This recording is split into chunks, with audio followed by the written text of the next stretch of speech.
Referred to quite truthfully on Twitter just the other day as the hardest working sports broadcaster in the business today. I saw that, Borkey. Michael Borkey joins us. How you doing, man? I appreciate that. Yeah, I guess you can get that title when you don't take a single day off, 7 days a week, every week for the entire year, but that's okay. Yeah, you need a nap, man. You really need a nap. Especially with the little one at home. Well, We've had a cough lately, too. It's it's been tough. Yeah, that's part of it, though. Oh, yeah. We had another...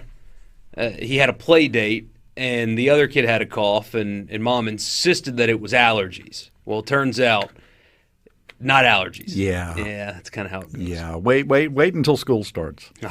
Oh man. Those little germ factories will bring home all sorts of unidentifiable things. Don't wish that on me. It's happening fast. Yeah, I'm not wishing it on you, but it's going to happen whether you want it to or not. Oh, yeah. Big weekend this weekend. Huge weekend. The biggest. I put on, speaking of Twitter earlier, I just asked the people, I said, are y'all nervous yet? A whole lot of yes. I mean, it's regional time, which it can't be lost on anybody. At least I don't think that this time last year we didn't have this.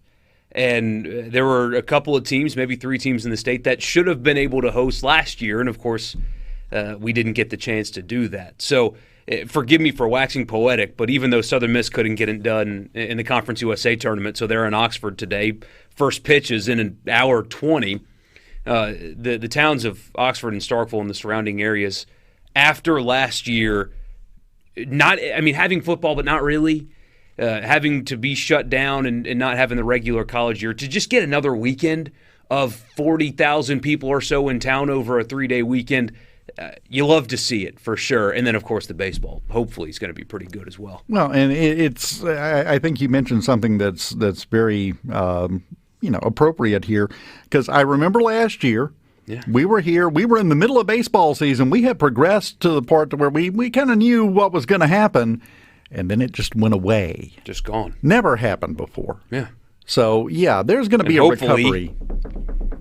Never will again. Yeah, tell me about it. But I think we're going to see record attendance this weekend. Oh, yeah. And the NCAA was going to cap attendance. And I think there's still some, I don't know how to say it other than the numbers are sometimes underreported when it comes to the NCAA tournament. For example, in Oxford tonight, you might see a number that doesn't exactly resemble the crowd. It might feel a little bit less. I don't know why they do that. That's just kind of always been how it's felt. But yeah, I mean, you're going to see – it's a little bit different in Starkville today because Chris Lamonis, he likes to play the early game. So it's Friday. It's a work day. Not going to be as big of a crowd as it usually would be if it were at night. Still going to be massive, of course. But, I mean, you'll see 12,000 or so red and powder blue clad Ole Miss fans in Oxford tonight. And even though we've been doing this since March 1st, it's still so cool to see that, because there was a time where, we all kind of knew that it was coming back, right? I mean, we all knew it was coming back, but the ambiguity of we don't know when, and political leaders, I know this is a politics show, so I can say this, political leaders were, there was no finish line. There was never once we get here, we'll go back to normal. There was never that. So there was all this ambiguity, and to see that ambiguity end in this state, the Neanderthals that we are back in March. Proud Neanderthals. Proud Neanderthals. I don't know if you've looked at the case numbers lately, but since March 1st, continuing to go down. It's an amazing thing. Straight down. But because of that, we get to see full crowds tonight, this afternoon in Starkville, and then, of course, in Oxford. It's a big deal. And I'm glad we get to have it, because LSU, for example, they're going to Eugene to play Oregon. That's where they are this weekend. Not full, socially distanced, masked up, all that stuff. They're still having to deal with that out there. Not us here. And it does feel good to see that, because crowds do impact the games. Of course they do. Yeah. Well, anything that you normally have a crowd for, whether it be that, whether it be musicians. We just gave away the tickets earlier this hour to Three Doors Down. Plays, actors, whatever. Yeah. There's a difference between playing to an empty house and a full house. The NFL this year, I used this example on our show yesterday. Road teams won more in the NFL this past season than they ever have. Why do you think that is? No crowds. Yeah. It wasn't difficult to play on the road this past season. So that absolutely translates. And getting to host regionals is a big, big deal, because especially I mean, Southern Miss plays in Oxford and Starkville, and they have a nice crowd themselves, so they're a little bit used to this. Florida State plays in the ACC, and so while it's not 12,000 people like they're going to see this weekend, they still see it. But VCU and Campbell, they've never seen anything like what they're going to see this weekend, and that absolutely will have an impact on them. You're going to see the whites all the way around their eyes. And the players, I'm sure, are going to be jacked up for it because, you get to play in this environment, and we never do, but they'll feel it. They will feel pressure like they've never felt before because, I mean, I would venture to guess that there are some stadiums they've played in that Madison Central High School gets more people to go see them. Oh, yeah. I mean, it's a completely different world. And I don't know if they're fully prepared for it. Now, let me ask you a specific question here, because you keep up with this. You're one of the most knowledgeable sports people on the planet right now. I appreciate that. USM in the Ole Miss Regional. They're looking at Ole Miss. Ole Miss didn't have a good time at the SEC tournament. Mississippi State. Mississippi State. I mean, that's right. That's right. What do you think USM's attitude is going into this, looking at Ole Miss and saying, "Well, it's you or me"? How's that going to go? What's fascinating is, I mean, we may not even get to see that matchup, which is true. The regional format. And I've often, I don't mean to rain on the parade. Forgive me, listeners, for being negative on such a happy day, but I don't like the regional format because you spend all season long playing one team, one weekend, 3 games. And then postseason play begins, and it's 3 teams. You have to win 3 times, but it's not against the same team. There's a loser's bracket. You could play all the way into Monday. It's a completely different format. But the next weekend, if you make the Super, it's back to the 1 team, 3 games. And then if you make it to Omaha, it's back to the 4 teams, 3 wins, but you can still.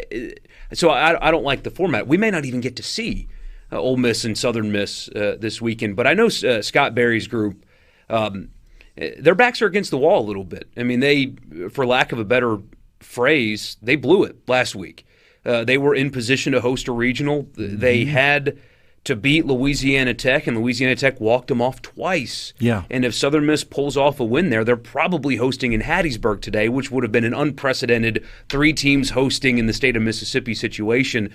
But that's what Scott Berry's teams always are. I mean, they fight like their backs are against the wall always. It's when they play their best. They're tough. They're scrappy. I mean, it's him personified into his baseball team. They very much carry on the mentality of their coach. So they won't be intimidated by Ole Miss at all, or the atmosphere. Not at all. They've played in Oxford before. They've played SEC teams before. They beat an SEC team earlier this season. They're not going to be afraid of it at all. You just got to hope that they can beat Florida State here in a little while and get that dream matchup with Southern Miss hopefully facing Doug Nikhazy tomorrow. And, I mean, that's what I want. That's what we want here in the state, I hope. And they just got to beat Florida State today. I hate the format because of that, but yeah. I understand, I suppose, but I don't. But you have a good point, because I can't think of any other playoffs that really lean into this concept of the playoffs don't look like the regular season.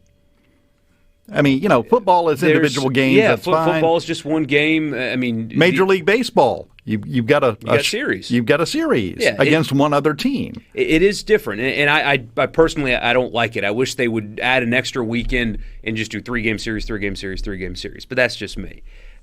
You hope though that again Southern Miss can pull off the win over Florida State today, and they get Southern Miss versus Ole Miss, Doug Nikhazy on the hill. And Southern Miss has 2 aces. It's just 1A, 1B with Powell and Stanley. So it doesn't really matter which one is on the mound for them. They're both equally as good. But I want that dream matchup so bad tomorrow, and hopefully we can get it.